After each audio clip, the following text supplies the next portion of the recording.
El negro de París. El negro es un gato tranquilo, distante, tosco a veces, sin ser grosero. Mi papá y yo fuimos a buscarlo una tarde a la Sociedad Protectora de Animales de París. Habíamos llegado tiempo atrás a Francia y yo me sentía muy solo, sin entender por qué habíamos dejado Buenos Aires con tanto apuro. Mi papá y mi mamá me explicaron muchas veces que corríamos peligro mientras los militares gobernaran en el país y que sería mejor que yo creciera y fuera a una escuela en un lugar donde me enseñarían a vivir en libertad. Cuando nos fuimos de Buenos Aires no tuvimos tiempo de llevarnos nuestras cosas. Yo tuve que dejar un triciclo y un largo tren eléctrico que hacía marchar entre montañas, bosques y ríos que cabían sobre la mesa del comedor. Pero lo que más me dolió fue dejar a Pulqui, que dormía conmigo hecho una bolita tibia, acurrucada entre mis piernas hasta que me despertaba a la mañana, siempre a la misma hora, para ir al colegio. Cuando llegó el momento de ir a tomar el avión, mi tío Casimiro vino a buscarla y me dijo que no estuviera triste, que él la cuidaría y cuando volviéramos iría con ella a buscarnos al aeropuerto. Me lo prometió. Esperó que la acariciara un rato y después la metimos en una canasta de mimbre. La oí maullar mientras mi mamá me abrazaba y me apretaba muy fuerte. Y me decía que pronto volvería a verla. Llegamos a Francia y tuve que hacer nuevos amigos que hablaban un idioma cantarín y engolado, que al principio no entendía. Todo era nuevo para mí. El idioma, pero también la nieve, las calles que terminaban enseguida. Y si uno doblaba una esquina, se perdía, porque en París es imposible dar la vuelta a la manzana. Les muestro el plano de mi barrio y díganme ustedes cómo harían para ubicarse en este enjambre de callecitas. Lindo lío.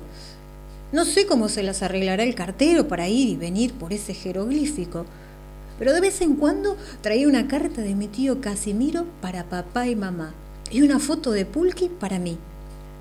Pero la foto no me bastaba.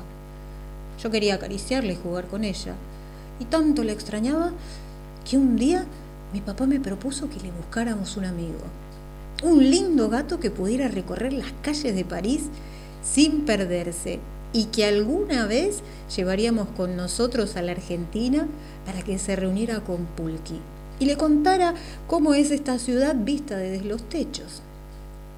Entonces, una tarde fuimos en ómnibus a la Sociedad Protectora de Animales y encontramos al negro. Había muchos gatos y perros y gente que los miraba y hablaba. Daban lástima, ahí encerrados, esperando que alguien viniera a buscarlos. Yo hubiera querido llevármelos a todos, perros y gatos, pero tenía razón mi mamá cuando me dijo que no había lugar en casa para todo el mundo. Nuestro departamento era muy chiquito y hubiera sido un lío tenerlos a todos sobre la cama, sobre el ropero, en la bañera y hasta en los cajones de los armarios. Así que estuvimos mirando hasta que vi al negro.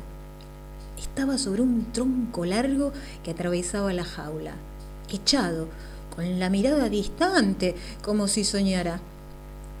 No bien lo vi con esos ojos redondos como cacerolas y esos bigotes largos como cañas de pescar, me pareció que lo conocía de toda la vida.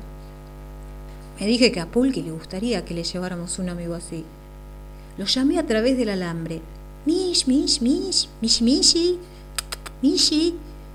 Y tardó un rato en mover la cabeza y mirarme como diciendo: cállate, no hagas el ridículo, ¿querés? De modo que cerré la boca, sonreí, lo señalé con el dedo y le dije a mi papá: ese todo negro, llevemos ese que tiene cara de sonso. Lo traté de sonso a propósito, como para que viera que no me iba a impresionar con su mirada de arrogancia. Yo lo conozco muy bien a los gatos, que como se saben gráciles y hermosos, quieren impresionar a la gente con la indiferencia y la coquetería. En el fondo son unos tímidos holgazanes que no saben vivir solos como los leones o los elefantes o los pájaros. Nos lo entregaron en una caja de cartón a la que solo le faltaba el moño. Como los franceses son muy prolijitos, nos dieron su cédula de identidad en la que figuraba su nombre, que ya no recuerdo, y que él no respondía. también su certificado de vacuna y un papelito que decía que lo habían encontrado perdido en la calle y que tenía 6 meses de edad. Mientras íbamos en taxi, hice la cuenta. Estábamos en junio y si el negro, yo ya lo llamaba así, tenía 6 meses, quería decir que había nacido, como yo, en enero.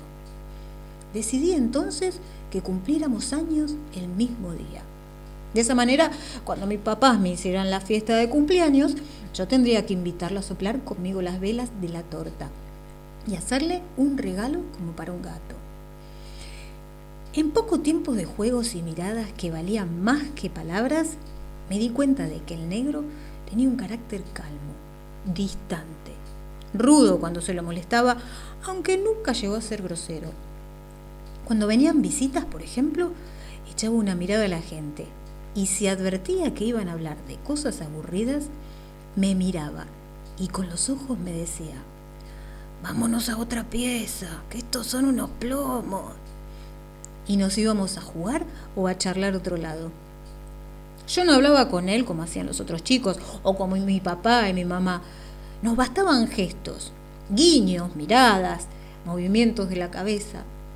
A veces agregábamos una palabra o un maullido para subrayar, pero en general no hacía falta. Los gatos tienen un lenguaje que no comprenden quienes no aceptan el misterio. A medida que pasaron los años, fuimos aprendiéndonos mejor. El negro salía por las noches y a veces volvía débil y mal entrazado. Traía los bigotes desalineados y algunos rasguños que le quedaban de una pelea. Tenía amores temporarios y tormentosos que a veces lo ponían de mal humor.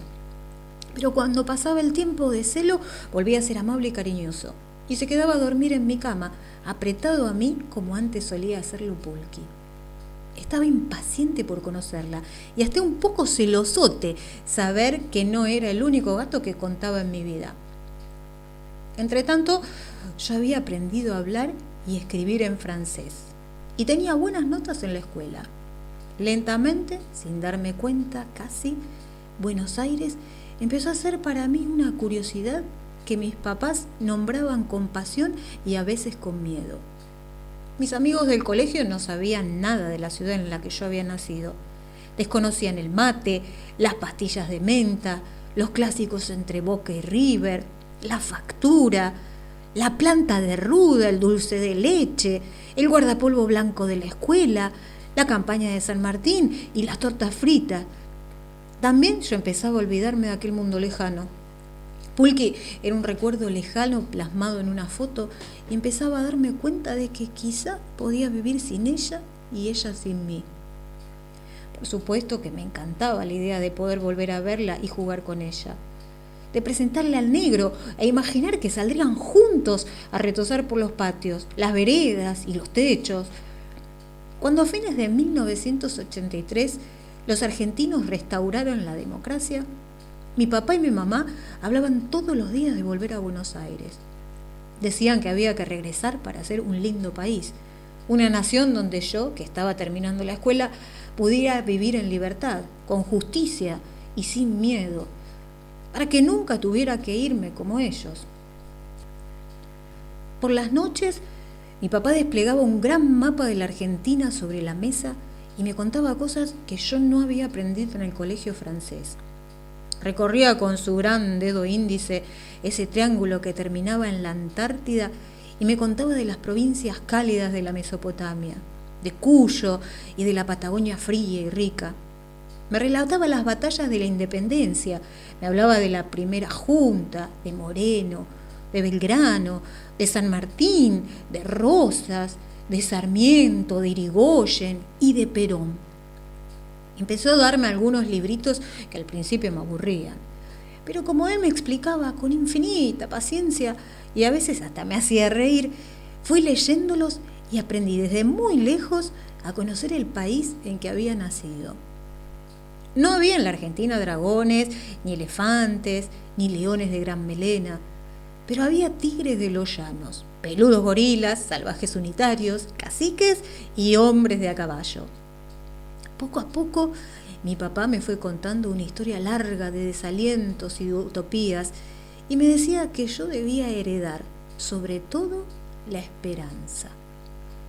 Mientras mi papá me hablaba, el negro nos miraba como si la conversación le interesara. De vez en cuando le acariciábamos la cabeza o le rascábamos el cogote bajo la trompa y podíamos oírlo ronronear. Poco a poco empecé a soñar con ese país misterioso y mío, que mi papá y mi mamá me hacían revivir todas las noches. No era tan extraño y ajeno como el de Sandokan, ni tan fantástico como el de Tarzán, ni había en él islas con tesoros escondidos, pero era el mío, y ahora podíamos volver, y mi curiosidad se había despertado. A veces, antes de dormir, pensaba en cordilleras nevadas, tierras rojas, llanuras interminables y guardapolvos blancos. Una de esas noches el negro se echó a mi lado, juntó las patitas delanteras bajo la trompa, tiró los bigotes hacia atrás y me dijo con un abrir y cerrar de ojos que había una manera de mirar sobre el mar y ver mi país, y así palpitarlo antes de volver definitivamente. Me sorprendí, sabedor de las bromas que el gato pícaro solía hacerme a esas horas. No, me insistió, no bromeo. Puedo mostrarte el mundo entero si te animás a subir conmigo alto, pero muy alto. Y así emprendí la gran aventura de mi vida. Una aventura que ahora me animo a contar y que todavía me parece haber soñado, porque todavía siento mi respiración agitada, mi corazón que salta de emoción y mis ojos que se abren enormes para ver del otro lado del mar. La primera vez que salimos no llegamos muy lejos, porque se me ocurrió entrar en un bar. En París lo llaman bistró, donde vendían chocolatines y tuvimos que salir corriendo, perseguidos por una manada de perros que nos tiraban tarascones a centímetros de las nalgas. Resulta que en Francia los kioscos están dentro de los bares.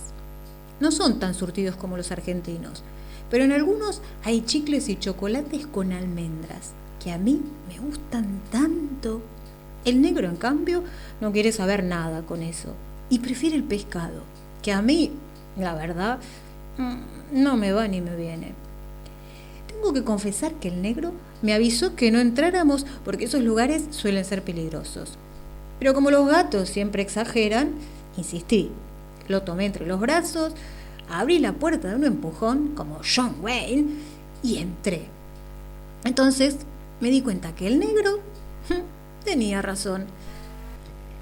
Adentro, al calorcito de la estufa, había una docena de perros de todo tipo, tamaño y color, esperando que sus dueños terminaran el aperitivo.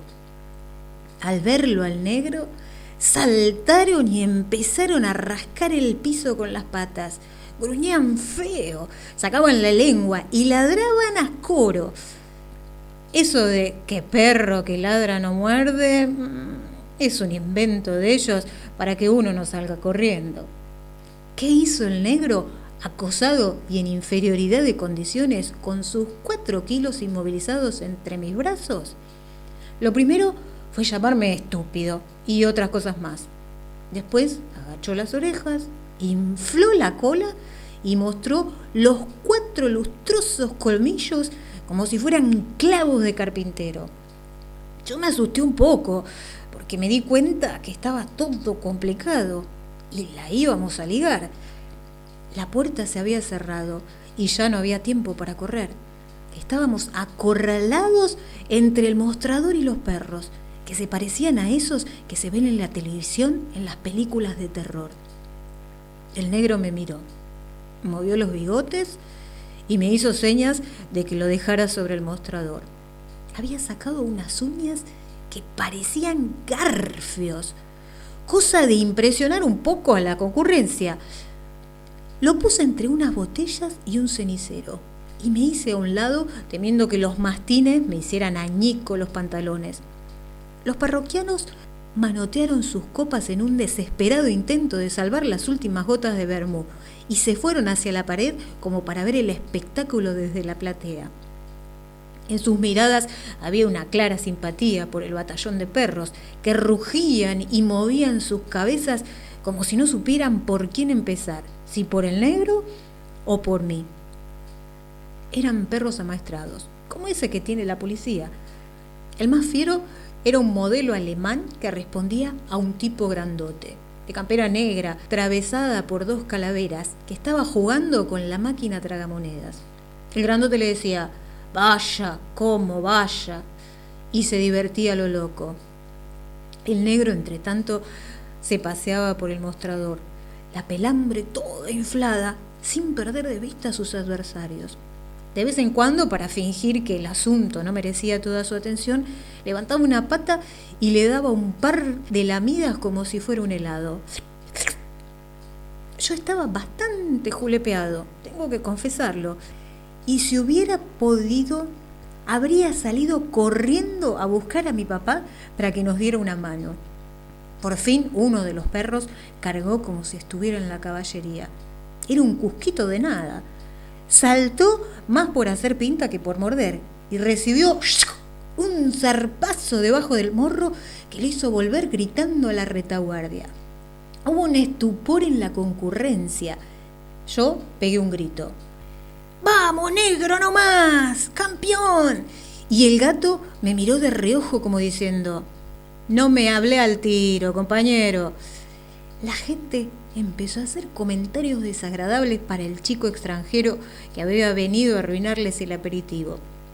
Que qué tiene que hacer un pibe a estas horas en la calle y todas esas cosas. El negro, bastante agrandado, saltó a una mesa vacía. Olió el salero al pasar como si de pronto se hubiera olvidado de los perros y luego volvió a inflarse. Un petizo bigotudo con una boina metida hasta las orejas dijo que ya era hora de terminar con el asunto y dio la orden a su Doberman para que se lanzara al ataque. Yo traté de explicarle desesperado la diferencia de tamaño y de animal, pero no hubo caso. El petizo dio un grito y el perrazo salió como un cohete. Cuando saltó tenía la boca muy abierta y le corría la baba entre los comillos. El negro se echó para atrás, arqueado como un jugador de tenis, y le tiró un derechazo de arriba hacia abajo. El perro, que empezaba a elevarse en el salto, se quedó en la mitad de camino ensartado por la nariz. Cayó sentado, un poco ridículo, y me dio lástima verlo tan incómodo. Otro, con la trompa cuadrada, atropelló con un aullido largo y quiso subir a la mesa. El negro se movió como un relámpago, bufó, se hizo a un lado y sacó un zurdazo que dio justo en el morro del rival. El salero rodó y cayó sobre la cabeza de un perrito color canela que se había acercado para que no lo tomaran por flojo. Hubo desván de general. El negro dio un salto para ir a otra mesa ubicada cerca de la pared, pero el patrón del bar, hombre sin escrúpulos, se la apartó de un tirón. El pobre negro cayó al suelo como una pera madura y vio que el asunto se le ponía feo. El Doberman no se hizo esperar y le tiró un tarascón que le arrancó un mechón de pelos del lomo. Para esquivarlo, el negro hizo una gambeta y derrapó como una moto. Desesperado me precipité hacia la puerta y la abrí de un tirón. El negro amagó arrancar para el otro lado, hizo una finita y ¡shum!, picó para la salida. No sé quién ganó la calle primero, si él o yo, pero los perros nos seguían pisándonos los talones y la gente del bar se asomó para ver la cacería. Corrimos como avestruces hasta que vimos un paredón que debía tener 2 metros de alto. El negro, que corría adelante, dio vuelta la cabeza para avisarme que había que hacerlo o estábamos perdidos. Así que saltamos juntos, a la desesperada, con el malón husmeándonos los tobillos. Fue como si de pronto fuéramos 2 los gatos y un solo miedo. Llegamos al borde del paredón y estuvimos haciendo equilibrio un rato, resoplando, mientras el viento frío nos acariciaba los pelos. porque yo era un gato de albañal, como el negro, y me sentía allá arriba como por encima del mundo, a salvo. Nos miramos y sonreímos. Me di cuenta, mientras caía la noche, que desde entonces los techos no tendrían secretos para mí. Ya podía hacerlo, ya podía subir hasta las nubes y ver la Argentina a través del mar. Esa noche dormí profundamente y al día siguiente, en el colegio, permanecí callado y sonriente, escuchando como mis amigos contaban durante el recreo sus pequeñas aventuras de fin de semana. Esperaba impaciente un sábado que sería inolvidable y por fin el día llegó. Hacía frío y nevaba, lo que me hizo temer que no pudiéramos salir de casa. El negro estuvo todo el día dormitando, serio, al lado de la estufa. Mi papá y mi mamá dijeron que irían al cine. Yo no quería ocultarles nada, pero el negro me dijo que le contara más tarde, para no alarmarlos. En París el invierno es muy riguroso y a las 4 de la tarde ya está oscuro. El frío y la nieve habían vaciado las calles, así que salimos por la ventana de mi habitación y caminamos hacia una chimenea desde donde podíamos ver las luces de mi vecindario. El calor del humo derretía la nieve y un hilo de agua corría por la canaleta hacia el desaguadero. Para mí era un mundo fascinante y desconocido, el reino de las alturas. El negro, con aire siempre distraído, oteaba el horizonte gris, balanceando los bigotes y las delgadas antenas de la frente. De vez en cuando la brisa depositaba sobre las tejas nevadas una hoja seca o una pluma de paloma azul. Miré los contornos de los edificios y las pesadas sombras de la tormenta. Me pregunté cómo sería posible ver en una noche así más allá de lo que podían percibir mis pobres ojos de expedicionario del tejado. ¿Ahora vamos?, pregunté mientras me apretaba contra la chimenea y cerraba mi campera hasta el cuello. No tengas miedo, contestó el negro con una mirada que brillaba como los diamantes. Vamos a pasear un rato. Vení, seguime. Y allí fuimos de techo en techo, bordeando antenas y saltando paredes, en 2 patas, en 4, dando saltos gigantescos y cayendo siempre parados en abismos de luces y sombras. Adelante, el negro me hacía señas para que nos ocultáramos, para que no demoráramos en riñas inútiles con otros gatos. Escondido en el recoveco de alguna puerta, yo no podía contenerme de lanzar de cuando en cuando un miau, miau. Cruzamos un puente largo. La larga caminata o el pelo que ya me estaba creciendo me había quitado el frío.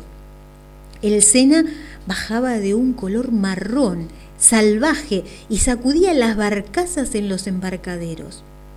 Levanté la cabeza y vi frente a nosotros la torre que mis papás me habían traído a ver muchas veces, la de las tarjetas postales, la mole gris, el coloso de acero diluido por la neblina y la nieve, la Torre Eiffel. En la escuela me habían enseñado que tenía 300 metros de alto, así que inmediatamente pensé que el negro estaba más loco que una cabra si pensaba hacerme seguir. Iba a decírselo cuando me maulló para avisarme que me agachara y lo mirara fijamente a los ojos. Así estuvimos un largo rato, como hipnotizados, ajenos a la nevisca, solos en medio de ese inmenso parque que los franceses llaman Campo de Marte, hasta que de pronto todo se iluminó. Se hizo primero una inmensa luz blanca que me encegueció por un instante. Luego, de a poco, como esas fotos de Polaroid que empiezan a asomar imperceptiblemente de la nada, los colores empezaron a brotar de todas partes.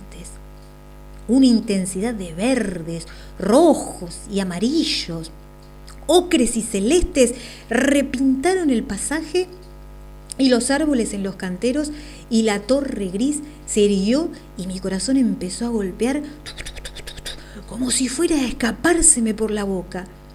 Las hadas y los duendes, si existen, estaban allí y bailaban en los ojos desmesurados de mi gato negro. La noche se había hecho día, ágil, sutil como el polen o el rocío. No podía hablar, no podía detenerme a pensar ni a buscar explicaciones. Miré al negro y lo vi correteando detrás de un colibrí. Trataba de hacer como si todo fuera simple, como si su don de transformar el mundo fuera parte de sus habilidades naturales. Me hizo un gesto para que lo siguiera y empezamos a subir por la escalera de la torre. Vení, vení. En el segundo piso, donde hay un restaurante, nos detuvimos a escuchar una melodía muy dulce y a través del vidrio vimos que todos los lincheras y los pordioseros de París se habían sentado en una larga mesa y comían manjares de reyes mientras reían y bromeaban en un idioma ininteligible, y a los pies de cada uno dormitaba un gato atorrante. Hoy es el día de los deseos que se cumplen, comentó el negro con un movimiento de cabeza, y me pareció que sonreía. Cuando llegamos al último y más largo tramo de la torre, sentí que el mundo se movía a mis pies. Era como estar parados en la copa de un árbol sacudido por el viento. Me agarré de una de las vigas de acero y miré el esplendor de París. Tuve un breve mareo y el zarandeo de la torre, que a esa altura se sacudía como si tuviera la tos convulsa. ¿Se puede subir a tu obelisco?, preguntó el negro, y sin estar muy seguro, le dije que sí. Al regresar se lo preguntaría a Pulqui. Saltamos de una viga a la de más arriba. Yo trepaba junto al hueco del ascensor y el negro se aferraba a la cara exterior de la torre. A pocos metros de la cima nos detuvimos para recuperar el aliento y cambiamos una mirada de complicidad. Por fin saltamos hasta lo más alto y entonces sentí que el mundo estaba a nuestros pies. Fíjate, podemos conocer todos los países sin movernos de aquí, me susurró el negro. Allá está la Argentina, ¿ves? Allá, bajo la Cruz del Sur. Sus ojos se inflaron y las estrellas aparecieron en el cielo sobre un paisaje que tenía la misma forma que los mapas que tantas veces me había mostrado mi papá. De pronto, como si algo se desplazara sobre el mar, una constelación de edificios, avenidas y parques se desplazó hacia nosotros hasta quedar casi al alcance de mis manos. Entonces reconocí la calle Corrientes y la Plaza de Mayo, los colectivos y los coches como en una fotografía agrandada y viva. En Villa Devoto estaba mi casa, más allá, en Liniers, la de mis tíos, donde debiera estar Pulqui. De pronto volvieron a mí los olores de las acacias, el sabor de los turrones y un torbellino de imágenes y recuerdos de cuando era muy chico y todavía no iba a la escuela. Vi de golpe a mi tío que salía a la vereda. Lo llamé, le grité hasta que el negro me dijo que no podía oírme. Estábamos muy lejos y que eran solo nuestros ojos los que se habían acercado a mi barrio. Yo estaba muy excitado y quise mirar por una ventana para ver a Pulqui, para presentársela al negro. Allí estaba, en el living, persiguiendo un ovillo de lana, sin imaginarse que yo podía verla. «Es hermosa», dijo el negro, relamiéndose. «¿Ella puede hacer lo mismo que vos?», pregunté con ansiedad. «Todos los gatos podemos hacerlo». «Mirá, aquella es la cancha de Boca. ¿Vamos a venir a mirar cuando están jugando?» «No, ¿cómo lo vamos a ver desde aquí, que es tan incómodo?», dijo el negro. «Vamos a ir a la cancha, porque entonces vamos a estar en Buenos Aires. Quiero decir, si me llevan. Lo tomé en mis brazos, le acaricié la cabeza y nos quedamos un largo rato mirando Buenos Aires. Tengo tantas ganas de volver, dije. Ya lo sé, por eso te traje para que vieras el lugarcito en donde naciste y donde te vas a hacer grande. ¿Te gustan esos techos?, le pregunté. No están mal, son menos peligrosos que los de aquí. Vos decís que en Buenos Aires voy a comer carne de verdad, ¿no? Te lo prometo. Eso sí, vas a tener que viajar en un avión sin maullar ni hacer lío. No te preocupes, voy a dormir todo el viaje. Bueno, ahora tenemos que volver, porque tus papás deben de estar por llegar a casa. ¿Les puedo contar lo que hicimos? Claro que se lo podés contar. Total, no te van a creer. ¿Y si los traes a ellos también? No, a la gente grande le falta imaginación. ¿Vamos? Vamos. En casa no dije nada. De vez en cuando, con el negro, nos hacíamos un guiño de complicidad. Esa noche, mi papá me mostró un libro con fotos de Buenos Aires.